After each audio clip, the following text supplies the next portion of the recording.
Chers amis, bonjour.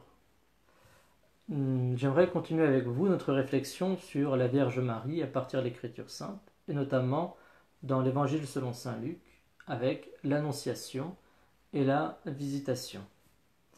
Lorsque l'ange va voir Marie, il lui dit « Je te salue Marie, comblée de grâce ». Il utilise ce mot.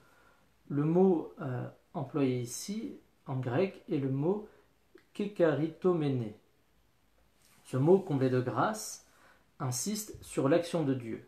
Elle est comblée de grâce. C'est Dieu qui agit. Ce qui est précisé par la suite lorsque le texte dit « Tu as trouvé grâce devant Dieu ». On insiste sur l'action de Dieu. Ici, le texte est beaucoup tourné vers la personne de Marie. On dit d'elle qu'elle est comblée de grâce, que l'Esprit Saint viendra sur elle. Élisabeth dira « Que me vaut l'honneur que la mère de mon Seigneur vienne jusqu'à moi ?» Il est aussi dit que l'enfant en son sein, Jean-Baptiste, tressaille d'allégresse à sa salutation. Donc ici, la figure de Marie est importante. On parle d'elle. Derrière cela, bien sûr, il y a un christocentrisme. Une manière pour le texte d'insister sur ce qui se passe, à savoir aussi l'incarnation, le Christ, qui se rend présent. Intéressons-nous à ce mot, kekaritomene. C'est un mot qu'on retrouve dans le Cantique des Cantiques, ce texte de l'Ancien Testament qui nous parle du bien-aimé et de sa bien-aimée. On a ça par exemple au chapitre 2, verset 10, au chapitre 4, verset 1. Et ce texte nous parle du bien-aimé, de la bien-aimée dans la Bible, c'est une métaphore pour parler de Dieu et d'Israël, son peuple, qui est comme sa bien-aimée. Et ici, le mot est employé pour Marie, comme pour montrer que Marie va personnifier l'Israël bien-aimé de Dieu. Et du coup, elle devient cette figure de la bien-aimée. Et elle devient aussi une figure, pour nous croyants chrétiens, une figure de l'Église et du chrétien. Marie va enfanter un enfant dont l'ange dit qu'il sera assis sur le trône de son père David et que son règne n'aura pas de fin. Ici, il fait allusion à la prophétie du prophète Nathan. Si on regarde dans le livre de Samuel, dans l'Ancien Testament, 2 Samuel 7, 16b, il est dit « Ton trône sera affermi pour toujours ». Il a annoncé qu'un descendant du roi David régnera et régnera pour toujours. Ici, dans l'Évangile selon saint Luc, il nous est dit de cet enfant, le Seigneur Dieu lui donnera le trône de David son père, il régnera pour toujours sur la maison de Jacob.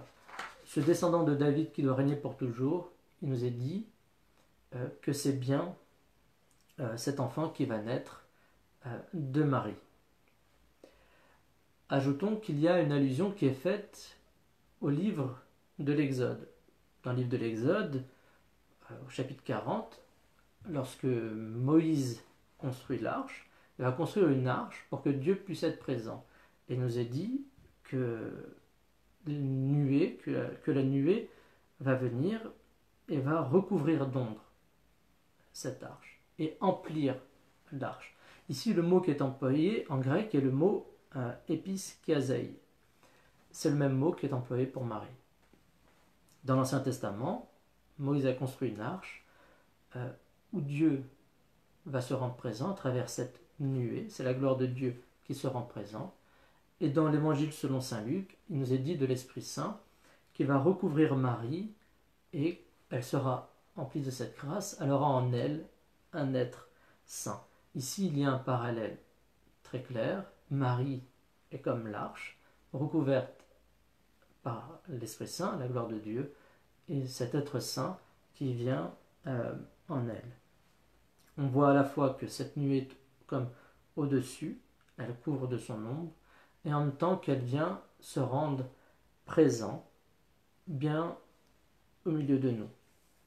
L'être qui va naître de Marie est véritablement Dieu. Ici, on peut continuer ce parallèle avec l'Arche d'Alliance.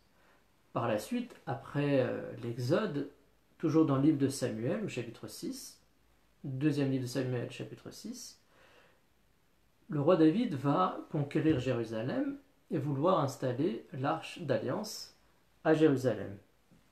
Et le roi David se dit qu'en même temps, l'arche, c'est quelque chose d'incroyablement saint. Comment est-ce que l'arche de mon Seigneur vient-elle vers moi? C'est la question qu'il pose.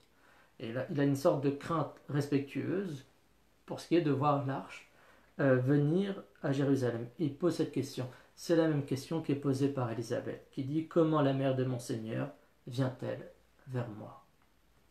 De la même manière, cette arche, dans l'Ancien Testament, va rester 3 mois dans la maison d'Obed-Édom, toujours dans le même chapitre. Et ici, Marie restera 3 mois chez Élisabeth. Il y a un parallèle encore entre l'arche et Marie. Le texte se centre sur Dieu, sur la personne du Christ, et il y a un parallèle entre l'arche d'alliance, où Dieu est présent, et Marie, qui porte le Seigneur en son sein.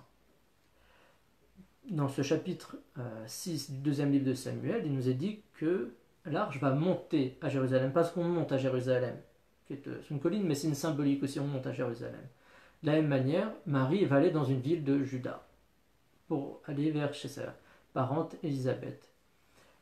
Quand l'arche arrive, le peuple crie de joie, dans ce même chapitre. De la même manière, Élisabeth va crier de joie en voyant la Vierge Marie. Il y a une exultation du roi David qui va se mettre à danser, à sautiller.